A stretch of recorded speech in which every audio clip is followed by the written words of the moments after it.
In the 4th century AD, a Christian bishop named Augustine of Hippo wrote about something he had witnessed in Rome. His words were carefully chosen. He was a man of education, a theologian who would become one of the most influential thinkers in Western history. He did not write carelessly. What he described was a temple. Inside the temple was a statue of a god called Mutunus Tutunus. The statue was carved in a very specific form. Augustine called it the shameful male member, exaggerated to monstrous proportions. And every Roman bride, on the night before her wedding, was required to visit this temple.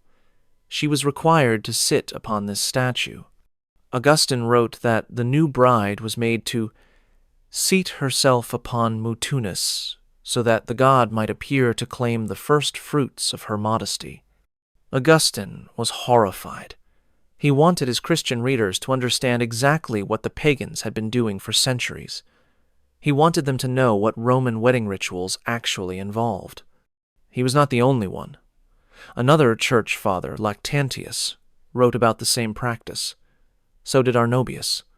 All three men documented what happened in that temple in explicit detail, precisely because they wanted to condemn it. They wanted to ensure that future generations understood what Christianity had abolished. They succeeded in abolishing the practice, but they also succeeded in preserving the evidence. Their disgust became our historical record. Their condemnation became our documentation. What you are about to learn comes directly from their accounts, supplemented by Roman historians, archaeological discoveries, and inscriptions carved in stone that have survived for 2,000 years. Tonight, I will show you what Roman wedding rituals actually looked like, not the dignified ceremonies depicted in movies, not the romantic unions described in novels, the real practices, the ones that began the night before the wedding, in a temple with a statue, the ones that included a simulated kidnapping, the ones that required the bride to scream and cry while men dragged her from her mother's arms, the ones that placed wedding guests outside the bedroom door all night, listening, singing songs about what was happening inside. You will follow 3 brides through these rituals. The first is Livia Drusilla. She was 19 years old in 38 BC when the most powerful man in Rome saw her, wanted her, and demanded that her husband divorce her immediately. Her husband was forced to agree. And then, incredibly, he was forced to give her away at her wedding to the man who had stolen her. Livia was 6 months pregnant with her husband's child when all of this happened. The second is Poppaea Sabina. She was considered the most beautiful woman in the Roman Empire. In 62 AD, Emperor Nero stole her from his best friend and made her his empress. 3 years later, he would kick her to death while she was pregnant. But before that, there was the wedding, and Poppaea had been married before. She knew exactly what the rituals required. She knew what was coming. The third is a woman named Caesia Prima. We know her name because it was carved on an inscription in Pompeii. She was 22 years old. She was not royalty, not nobility, just an ordinary Roman woman preparing for an ordinary Roman wedding. And then Vesuvius erupted, and the ash preserved everything: her wedding objects, her home, the artifacts that tell us exactly what a Roman bride experienced. 3 women, 3 weddings, 3 centuries apart. Each one faced the same rituals. Each one went through the same ceremonies. Each one discovered what it meant to be a Roman wife. If you are drawn to real history, the kind that reveals what human societies actually practiced, rather than what we prefer to imagine, subscribe now and hit the notification bell. Comment below telling me where in the world you are watching from. The temple of Mutunus Tutunus was torn down over 1,500 years ago. The statue inside was destroyed. The rituals were abolished, but the records survived. And what they describe will change how you see Roman civilization forever. Let us begin with what happened the night before a Roman wedding. Rome, 38 BC, a winter evening. Livia Drusilla was 19 years old, 6 months pregnant, and waiting for her life to be destroyed. She had been married for 3 years to a man named Tiberius Claudius Nero. They had a young son together. She was carrying their second child. By Roman standards, she had done everything right. She had been a faithful wife. She had produced an heir. She had managed her household with the competence expected of a woman of her station. None of it mattered now. 3 days earlier, a messenger had arrived at their home. The messenger came from Gaius Octavian, the most powerful man in the Roman world. Octavian was 34 years old, the adoptive son of Julius Caesar, the leader of armies, the controller of Rome's treasury. He had just defeated his rivals at the Battle of Philippi. He was consolidating power that would eventually make him the first Roman emperor, known to history as Augustus. And he had seen Livia at a public event. He had decided he wanted her. The message delivered to Livia's husband was simple. Divorce your wife. Give her to me. Tiberius Claudius Nero had fought on the wrong side of Rome's civil wars. He had opposed Octavian. He was in no position to refuse anything. If he tried to resist, Octavian would destroy him. His property would be confiscated. His family would be scattered. His life would probably end. Tiberius agreed to the divorce. But Octavian was not satisfied with merely taking another man's wife. He wanted something more. He wanted Tiberius to participate in what came next. He wanted the divorced husband to give away his former wife at her new wedding. He wanted Tiberius to stand at the ceremony and place Livia's hand in Octavian's hand and speak the traditional words blessing their union. The humiliation was the point. Octavian was demonstrating that he could take whatever he wanted, from whomever he wanted, and make them cooperate in their own degradation. Livia waited in her husband's house for what would happen next. She was 6 months pregnant. Her belly was visibly swollen with the child of the man she was being forced to leave. In a few days, she would become the wife of the man who had torn apart her family. But before that wedding could happen, she had to survive the night before. Because the night before a Roman wedding, the bride did not rest. She did not spend quiet hours with her family. She did not prepare in peaceful solitude. The night before a Roman wedding, the women came for her. They were called the pronubae, the matrons who would prepare her for what was coming. They arrived after dark. They had specific duties to perform, and the first duty took place at the temple of Mutunus Tutunus. What happened in that temple would determine whether the marriage was blessed with fertility. What the bride did with that statue would set the course of her life as a wife. The ritual was not optional. It was not symbolic. It was required. And it was only the beginning of what Livia would face before she crossed the threshold into Octavian's house. But before we return to Livia, you need to understand what the pronubae actually did. You need to understand who they were, why they came at night, and what their arrival meant for a Roman bride. The women who knocked on Livia's door that night were not servants. They were not friends. They were something else entirely. And what they were about to do to her was sanctioned by centuries of Roman tradition. The pronubae were married women. This was essential. Only women who had experienced the wedding rituals themselves were permitted to prepare a new bride. Only women who had crossed their own thresholds, who had untied their own marriage knots, who had survived their own wedding nights, could guide another woman through the process. They arrived after sunset, typically in groups of 3 or more.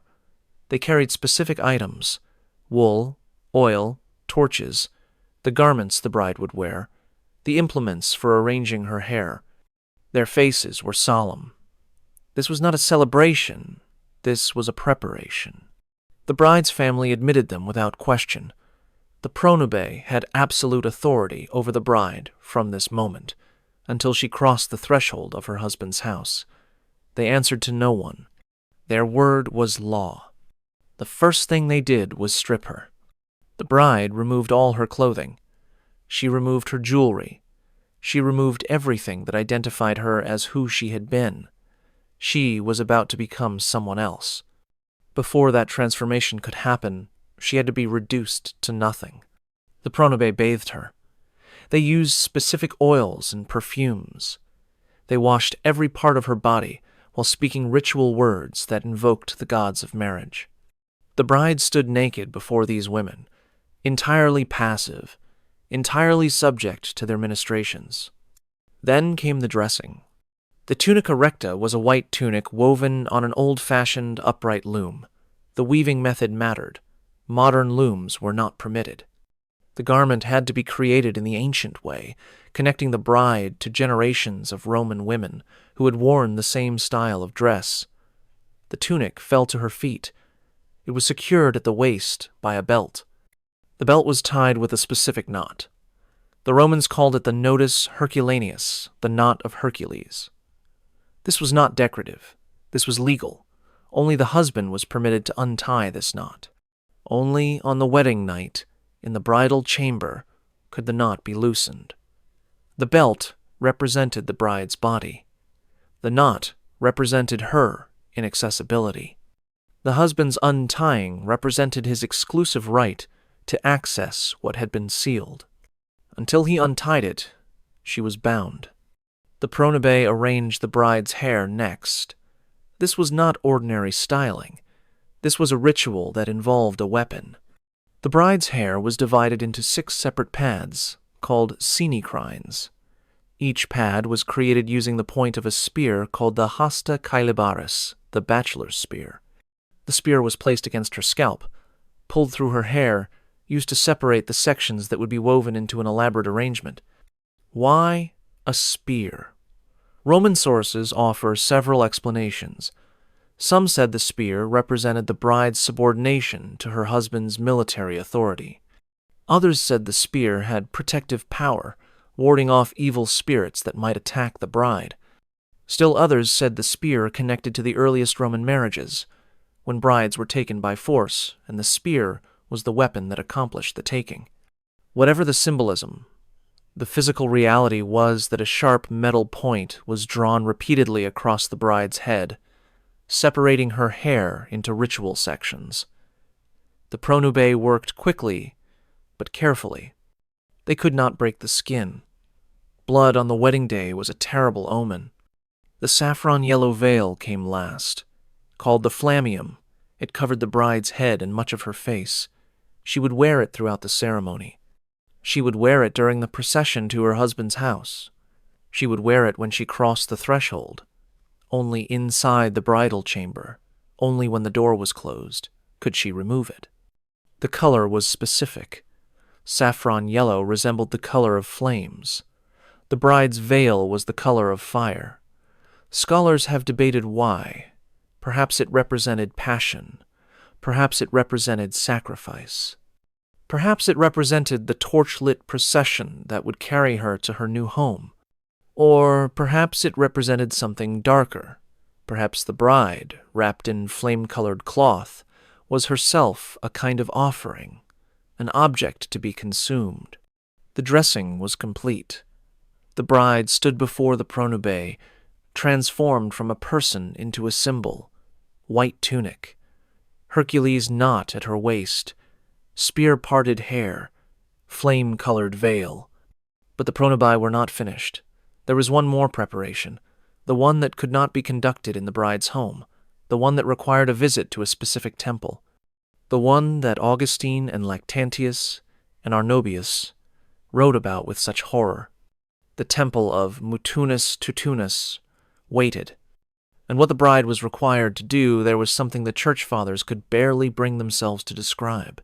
The temple stood in Rome, near the Velabrum, the low-lying area between the Palatine and Capitoline hills. It was not one of the grand temples that tourists imagine when they think of Rome. It was small, old, possibly dating back to the earliest days of the city. Inside was a single cult statue of the god Mutunus Tutunus. The statue depicted the god in aroused male form. The proportions were, in Augustine's words, exaggerated to monstrous size. The statue was carved from wood or stone. It was polished, smooth.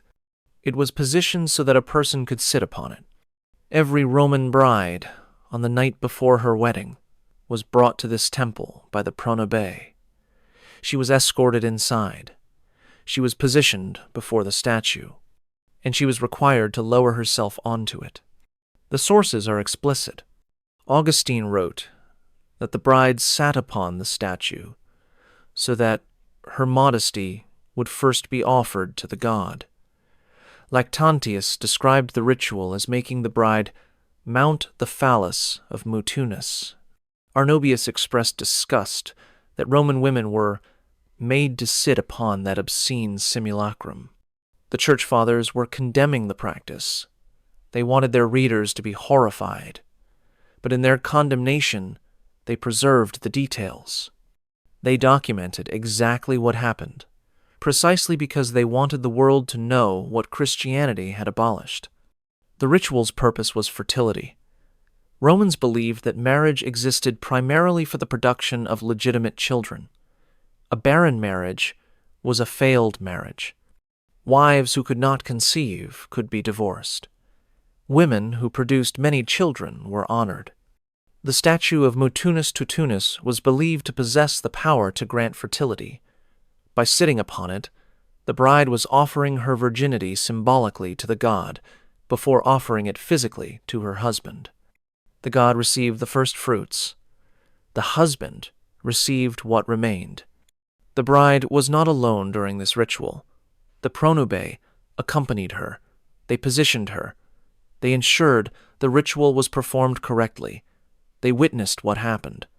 When the ritual was complete, the pronubae led the bride out of the temple and back to her home. The bride had been transformed again. She had entered the temple as a virgin. She left having given something of her virginity to a god. She belonged now, in some mystical sense, to Mutunus Tutunus. On her wedding night, she would belong to her husband. The temple was eventually destroyed. The statue was smashed. When Christianity became Rome's official religion in the 4th century, temples like this one were systematically demolished. The worship of Mutunus Tutunus ended. But for centuries, every Roman bride had been brought to that temple. Every Roman bride had been required to perform that ritual. Every Roman wife remembered what she had done the night before her wedding.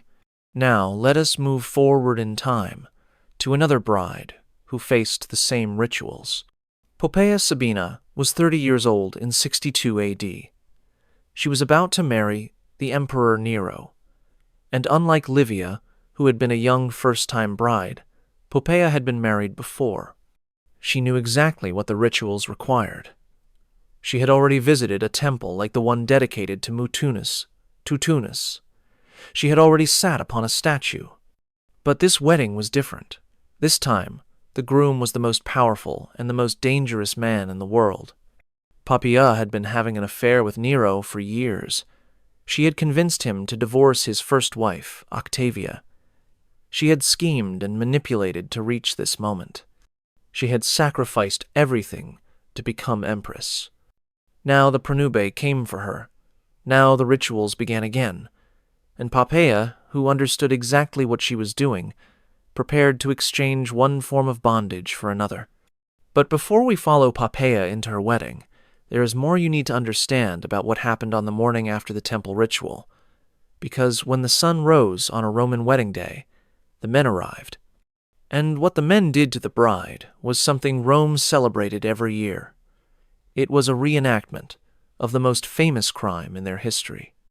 A crime so central to Roman identity that they commemorated it with festivals, with artwork, with rituals performed at every single wedding.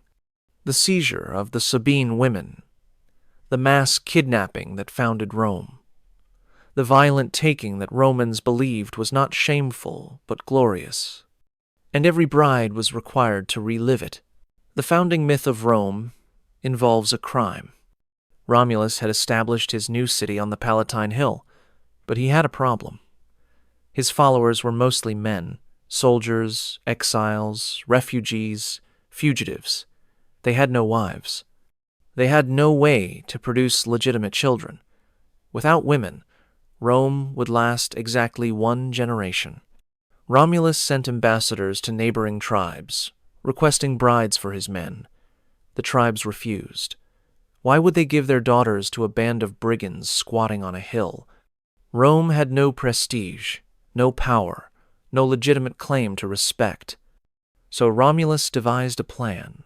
He announced a great festival in honor of the god Consus. He invited the neighboring Sabine tribe to attend. The Sabines arrived with their families, including their unmarried daughters. They suspected nothing. The Romans were outnumbered and unthreatening. At a prearranged signal, the Roman men seized every Sabine woman they could grab. They dragged them away from their families. They took them into their homes. They made them their wives by force. The Sabine men, unarmed and caught by surprise, could do nothing. They fled. They returned later with an army, but by then, the Sabine women had been living with their Roman husbands for months. Some had children. Some had developed attachments to their captors. According to the legend, the Sabine women themselves intervened in the battle. They ran between the two armies, begging their fathers and brothers not to kill their husbands, begging their husbands not to kill their fathers and brothers. The two tribes made peace. The Sabines merged with the Romans. The city was saved. Romans did not view this story as shameful. They viewed it as glorious. The seizure of the Sabine women was depicted in paintings, in sculptures, in public monuments. It was celebrated as the moment when Rome secured its future, and every Roman wedding reenacted this moment. On the morning of the wedding, men arrived at the bride's home. They came for her. She was with her mother, surrounded by her family. The men entered, and they seized her. The bride was required to resist. She was required to cry out. She was required to cling to her mother while the men pulled her away. Her mother was required to wail with grief, to reach for her daughter, to perform the agony of separation. If the bride did not resist, it was terrible luck. If she did not cry, the marriage was cursed, the violence was mandatory, the tears were mandatory. The entire household participated in a theatrical performance of kidnapping, and everyone knew their roles. The men pulled the screaming bride from her mother's arms. They lifted her.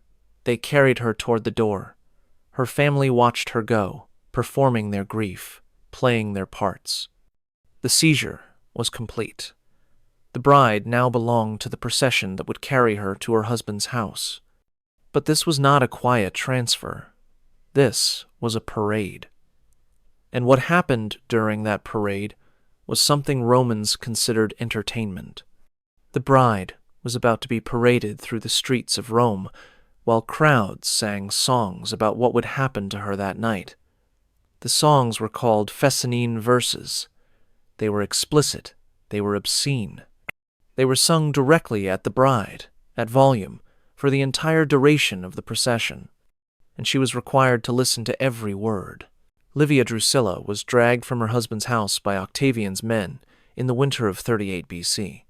The man who had been her husband until 3 days ago stood and watched. Tiberius Claudius Nero had been commanded to participate in this ceremony. He had been commanded to give her away. He would walk in the procession, escorting his former wife to her new husband's home. But first, he had to witness the seizure. He had to watch men grab Livia from the arms of her household. He had to hear her performative screams, knowing they were required by ritual, but also knowing that her distress was real. He had loved her. He had given her a son. She was carrying his second child. And now he had to hand her over to the man who had destroyed everything. The procession formed outside the house. Torchbearers took their positions. Children joined the parade, scattering nuts and small cakes along the route. These were fertility symbols, representing the children the marriage was meant to produce. And the singers began. Fescennine verses were a Roman tradition older than written records. They were crude songs, deliberately vulgar, meant to be shouted at weddings and other celebrations. The verses directed at brides were particularly explicit. The singers described what the husband would do to the bride that night. They described the physical details. They described positions, durations, expected sounds. They speculated about the bride's body. They offered advice to the groom. They made jokes about virginity, about blood, about what would happen when the knot of Hercules was finally untied. All of this was sung directly at the bride. She walked in the center of the procession, veiled but not hidden, while crowds lining the route heard every word. Children were present. Elderly relatives were present. The groom's family was present. Everyone heard the songs about what the bride would experience that night. The bride was expected to endure this in silence. She could not respond. She could not protest. She could not cover her ears. She walked through the gauntlet of obscenity, flame-colored veil hiding her face, listening to strangers describe her wedding night in graphic detail. Livia walked through Rome while fescennine verses were sung at her. She was 19 years old, visibly pregnant with another man's child, being paraded to the house of the man who had stolen her. The singers made jokes about her condition. They speculated about whether Octavian would wait for the birth before consummating the marriage. They described what he might do to her swollen body. And somewhere in that procession, her former husband walked beside her, hearing every word. The procession wound through the streets for over an hour. The route was deliberately long. More people needed to witness. More songs needed to be sung. The bride's endurance was being tested. The public nature of her transfer was the point. Finally, the procession reached its destination, the groom's house, the threshold she was about to cross. But before she could cross it, there was one more ritual, one more performance, one more moment that would determine her legal status for the rest of her life. The threshold was not just a doorframe. It was a legal boundary. On one side, the bride was still her father's property. On the other side, she became her husband's property. The crossing could not be done casually. It could not be done independently. And what was about to happen to Livia at that threshold would seal her fate as completely as any legal document. The bride could not step over the threshold. This was essential. Her feet could not touch the wooden beam that marked the boundary between outside and inside. If she stumbled on the threshold, the marriage was cursed. If she tripped, the marriage would fail. So she was carried. Men lifted the bride and passed her across the threshold into the house. Her feet never touched the boundary. She was transferred like an object, handed from the outside world into her husband's domain. Once inside, she belonged to him. The legal term was manus, meaning hand. The bride passed into her husband's hand. She became his property as completely as his slaves, his furniture, his livestock. He controlled her body. He controlled any property she brought to the marriage. He controlled any children she would bear. He controlled whether she lived or died. A husband in full manus marriage could discipline his wife however he saw fit. The law did not interfere in domestic matters. A husband could beat his wife without legal consequence. If she committed adultery, he could kill her without legal consequence. If she drank wine without permission, he could kill her without legal consequence. The case of Ignatius Mycenius was well known in Rome. He had discovered his wife drinking wine. He beat her to death. He was tried for murder. He was acquitted. The judges ruled that a wife who drank wine without permission had committed a crime serious enough to justify capital punishment by her husband. This was the legal status the bride was entering when she crossed the threshold. This was the hand she was placed into. This was what the lifting, the carrying, the transferring represented.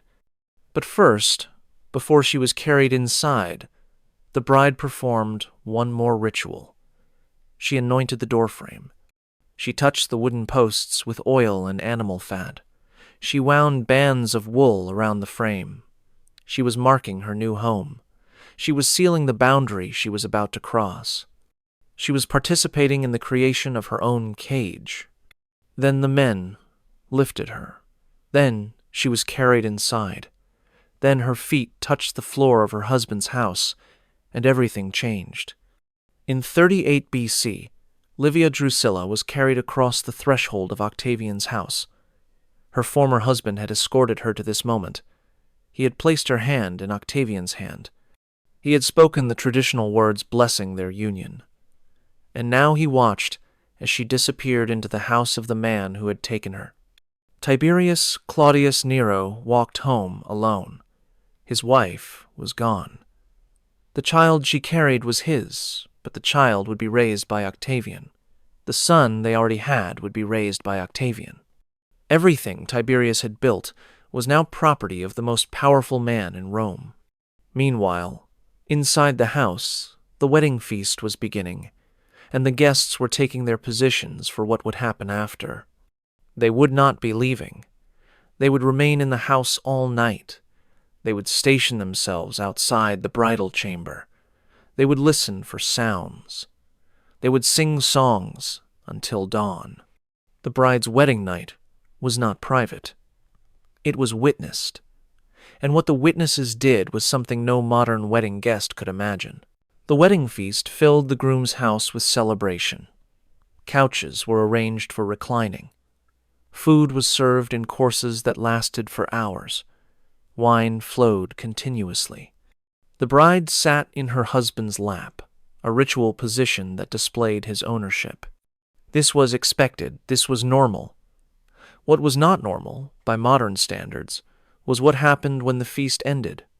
The guests did not go home. As the evening progressed, the bride was escorted to the bridal chamber by the pronubae. She entered the room prepared for consummation. The bed was positioned, the linens arranged, the fertility symbols placed around the room. The groom followed after a suitable interval. The door was closed. And outside that door, the wedding guests gathered. They brought torches. They brought musical instruments. They brought voices trained in the songs that would be sung until sunrise. They positioned themselves as close to the door as possible, and they began to sing. The songs were called epithalamia, wedding songs. Like the Fescennine verses sung during the procession, these songs were explicit. They described what was happening inside the room. They offered encouragement to the groom. They speculated about what sounds they expected to hear. They listened for those sounds. A wedding night was not complete until it was witnessed. The guests needed to hear evidence of consummation. Sounds from within the room were greeted with cheers. Silence was concerning. Extended silence might mean something was wrong. The guests remained all night. They took shifts sleeping, but someone was always awake, always listening, always ready to add their voice to the songs. When dawn finally came, the singing stopped. The consummation was presumed complete. The bride emerged, no longer a virgin, now fully a wife. The bloody sheets were sometimes displayed. This practice varied by family and by era, but the evidence of virginity lost was considered valuable. A bride who did not bleed might be suspected of having been unchaste before marriage. The display proved her value. Now let us move to 62 AD. Poppaea Sabina was about to marry Emperor Nero. She had been through a Roman wedding before. She knew what the feast would involve. She knew about the guests outside the door. But this wedding was different. The groom was the emperor. The guests were senators, generals, the most powerful people in the Roman world. And the man she was about to enter the bridal chamber with had already demonstrated what he was capable of. Nero had murdered his own mother 3 years earlier. Agrippina the Younger had made him emperor, and he had repaid her by ordering her assassination. The killers had stabbed her in the womb, and she had died saying, "Strike here, this is what bore Nero." This was the man Pompeii was marrying. This was the man she would enter the bridal chamber with, while senators listened outside the door. Poppaea had schemed for years to reach this moment. She had convinced Nero to divorce his first wife, Octavia. She had made herself indispensable. She had endured his instability, his violence, his unpredictable rages. She believed she could control him. She believed being empress was worth any price. The wedding feast ended. Pompeii was escorted to the chamber. Nero followed. The door closed. Outside, the most powerful men in Rome positioned themselves to listen. They sang the songs. They waited for sounds. They celebrated the union of their emperor with his new bride. 3 years later, Nero would kick Pompeii to death while she was pregnant with his child. But on that wedding night, she was alive, and she was empress, and she had achieved everything she had worked for. The guests sang until dawn. Pompeii knew the rituals, but she also knew the objects. She had worn them before. She would wear them again. And some of these objects have survived, preserved in museums and archaeological sites, telling us exactly what Roman brides carried into their wedding nights. The most significant was the fascinum. The fascinum was an amulet in phallic form. Roman brides wore it during the wedding ceremony, suspended from a cord around the neck or pinned to the tunica recta. The object was believed to ward off evil spirits, to protect the bride from malevolent forces, to ensure fertility in the marriage. The same symbol hung in the bridal chamber. Larger versions were mounted on walls or placed on shelves, positioned to bless the union that would be consummated below. The fascinum watched over the wedding night. Here is a detail that tells you everything about Roman religion. The sacred fascinum of the Roman state was kept in the Temple of Vesta. It was guarded by the Vestal Virgins, the most sacred priestesses in Rome. These women had taken vows of absolute chastity. They tended the eternal flame that represented Rome's survival. They were forbidden from any contact with men. And they were the guardians of a giant phallic amulet. The Vestal Virgins maintained the state fascinum for the protection of all Rome.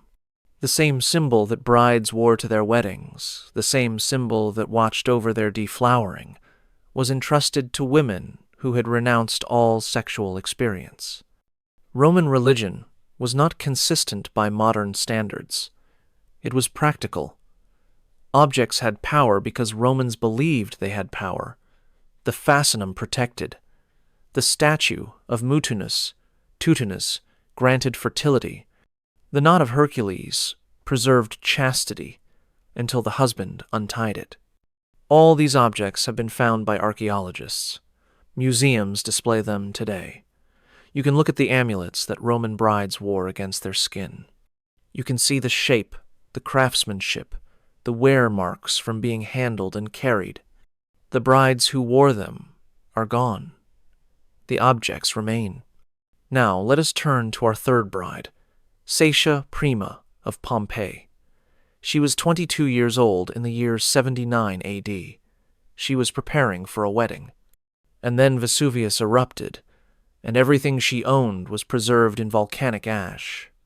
What we found when we excavated her city tells us exactly what an ordinary Roman bride experienced. Not an empress like Pompeii, not a political pawn like Livia, just a woman, just a wedding, just the rituals that every Roman bride faced. And what the ash preserved is more revealing than any written account. August 24, 79 AD, Pompeii. Mount Vesuvius had been dormant for so long that people had forgotten it was a volcano. The slopes were covered with vineyards and farms. The wealthy built vacation homes with views of the mountain. The city of Pompeii sprawled at its base, prosperous and unsuspecting. We know from inscriptions that Satia Prima was preparing for a wedding around this time. We know her name because it was carved in stone. We know she was 22 because her age was recorded. We do not know if her wedding happened before the eruption, or if she died before she could become a wife. What we do know is what Pompeii preserved. The eruption buried the city in volcanic material over a period of approximately 24 hours. First came pumice, small rocks raining from the sky. Then came pyroclastic flows, superheated clouds of gas and ash that killed everyone still in the city instantly. The material that covered Pompeii was so fine and so deep that it preserved objects in remarkable detail. When archaeologists began excavating in the 18th century, they found houses frozen in time, food still on tables, pets still in corners, bodies still in the positions where death had found them. They also found wedding objects. In houses throughout Pompeii, archaeologists discovered the artifacts of Roman wedding rituals, bridal garments, jewelry meant to be worn at ceremonies, fastenum amulets, vessels for the oil used to anoint door frames. The material culture of Roman weddings preserved intact. The house of the wedding of Alexander contains wall paintings that depict wedding ceremonies in explicit detail. We can see the bride in her saffron veil. We can see the procession through the streets. We can see the arrangement of the wedding feast. Graffiti preserved on Pompeian walls includes references to weddings and wedding nights. Romans wrote on their walls constantly, recording thoughts, jokes, complaints, and observations. Some of this graffiti describes what happened in bridal chambers. The language is frank. The Romans had no tradition of sexual discretion in their informal writing. What was Caesia Prima's wedding going to look like? We can reconstruct it from the evidence. She would have been visited by the pronubae the night before. She would have been stripped, bathed, dressed in the white tunic with the knot of Hercules at her waist. Her hair would have been parted with the iron point of the spear. Her flame-colored veil would have been placed over her head. She would have visited a temple like the one dedicated to Tutunus. Pompeii had its own fertility shrines. She would have performed the ritual that Augustine would later condemn. She would have been seized from her mother's arms the next morning. She would have been paraded through the streets while Fescennine verses were sung at her. She would have been carried across the threshold of her husband's house. She would have sat in her husband's lap at the feast. She would have been escorted to the bridal chamber by the pronubae. She would have heard the guests singing outside her door all night.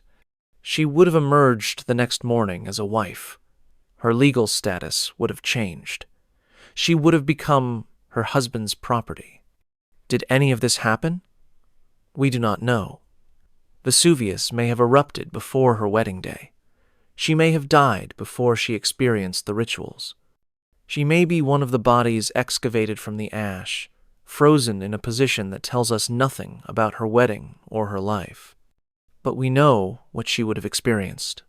We know because the ash preserved the evidence. We know because the objects survived. And we know because the Church Fathers, 3 centuries later, documented the rituals they were determined to destroy. Poppaea Sabina was Empress of Rome. She had survived the wedding rituals. She had endured the guests outside her door. She had achieved everything she had schemed for. And then, in 65 AD, 3 years after her wedding, Nero killed her. The sources agree on the basic facts. Nero kicked her while she was pregnant. The blow, or blows, caused her death. The unborn child died with her. The sources disagree on the details. Suetonius, writing decades later, said that Nero kicked her because she complained about him coming home late from the chariot races. Cassius Dio said the kick was delivered in a rage during an argument. Tacitus said the same, adding that some sources claimed it was an accident, though Tacitus himself did not believe this. What none of the sources dispute is that Nero faced no consequences. A Roman husband had absolute authority over his wife in a manus marriage. He could discipline her as he saw fit. He could kill her for cause. The law did not interfere. Poppaea was 35 years old when she died. She had been empress for 3 years. She had borne Nero 1 daughter, who died in infancy. She was carrying his 2nd child when his foot ended both their lives.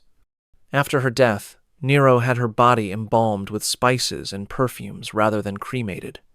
This was a foreign custom, Egyptian, unusual for a Roman.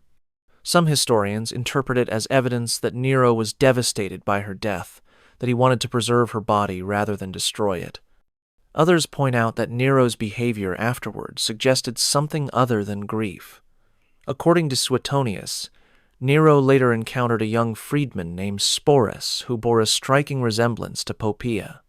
He had Sporus castrated and married him in a public ceremony, dressing him in Poppeia's clothes and treating him as his wife.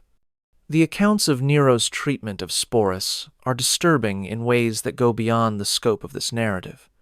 What matters for our purposes is this: Poppeia's death demonstrated the ultimate vulnerability of Roman wives.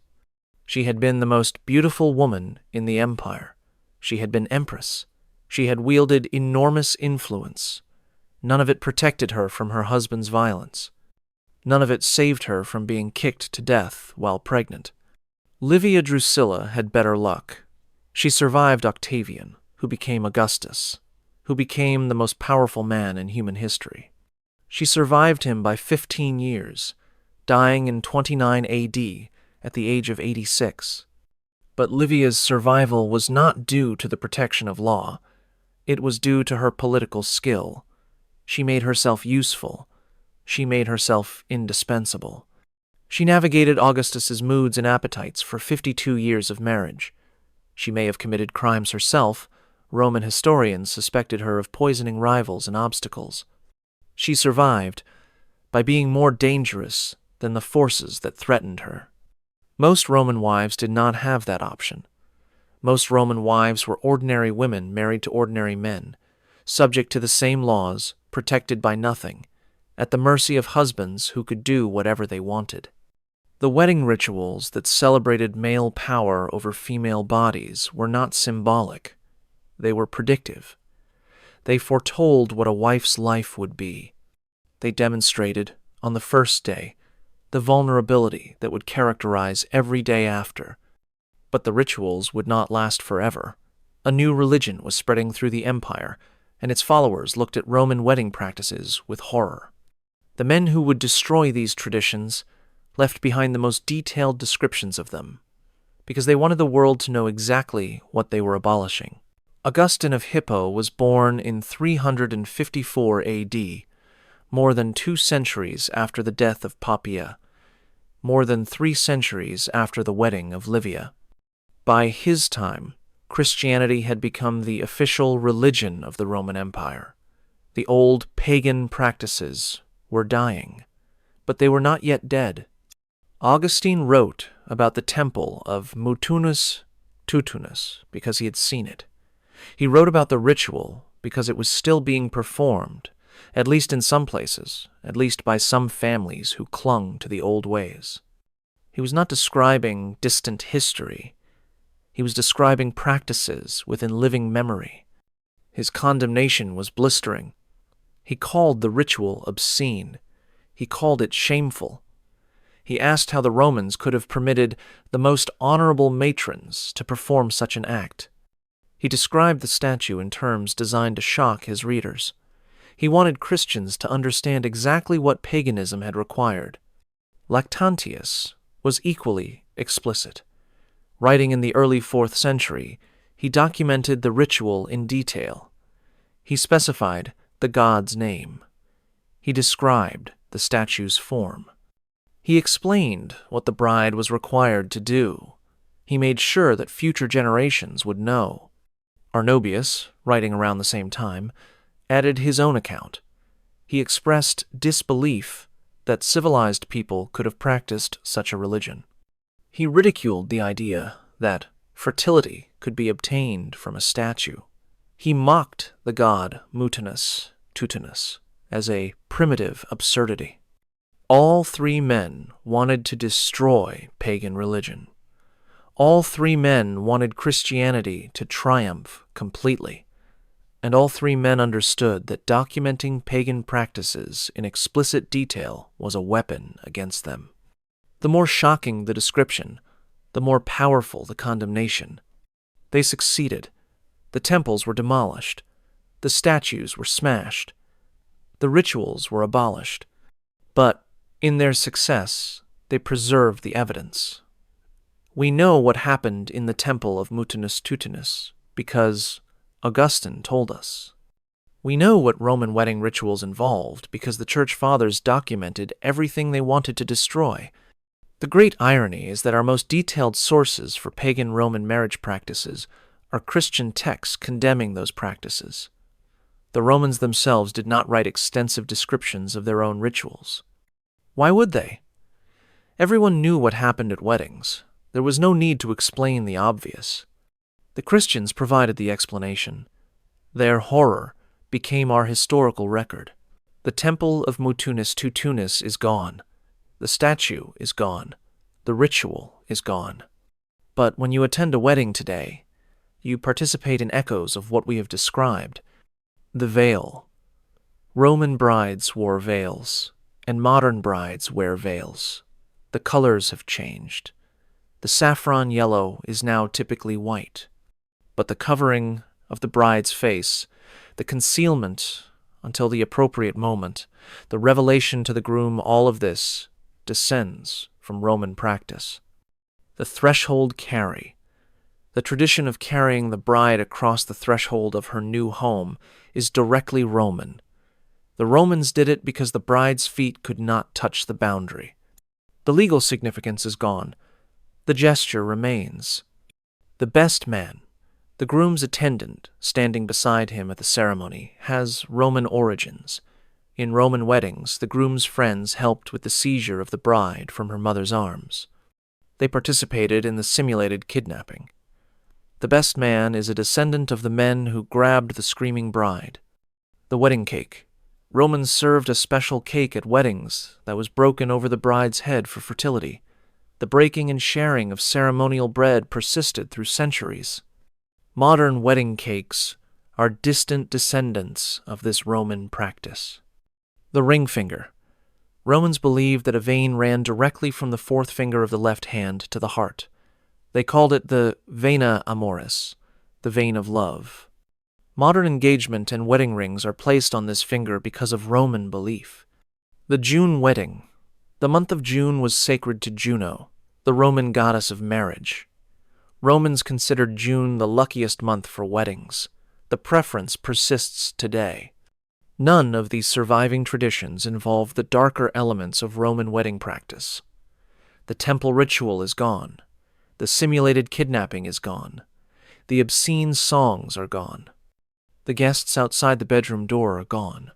Christianity stripped away the elements that violated its moral teachings and preserved the elements that did not. What remains are symbols without their original meanings, gestures without their original contexts, traditions whose origins most participants no longer know. But now you know. Let us return, one final time, to the three women whose weddings we have followed. Livia Drusilla was carried across the threshold of Octavian's house in 38 BC. She was 19 years old and 6 months pregnant with another man's child. Her former husband had given her away. Her new husband was the most powerful man in Rome. The child she was carrying, a boy, was born 3 months later. Octavian named him Tiberius after his biological father. He would be raised in Octavian's household. He would eventually become the second Roman emperor. Livia never bore Octavian any children. Some historians believe this was deliberate. She may have used the contraceptive methods known to Roman women to prevent pregnancy. She may have calculated that children by Octavian would complicate her position, would create rivals to the sons she had already borne.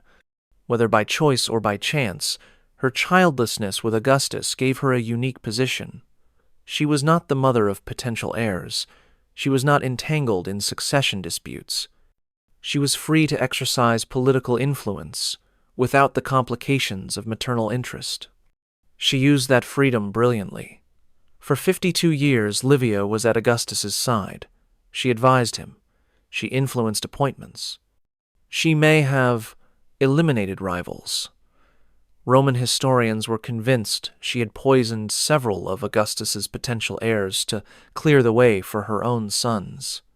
When Augustus died in 14 AD, Livia's son Tiberius became emperor. She was the mother of the ruler. She took the title Augusta. She was the most powerful woman Rome had ever seen. She died in 29 AD at the age of 86. She had outlived Augustus by 15 years. She had shaped Roman history for over half a century. The girl who had been seized from her husband's home, who had been paraded through the streets, who had been transferred like property from one man to another, that girl had become an empress. Poppaea Sabina's story ended differently. She married Nero in 62 AD. She was 30 years old, legendary for her beauty, victorious in the intrigues that had brought her to the throne. She had survived the wedding rituals. She had achieved imperial power. 3 years later, she was dead.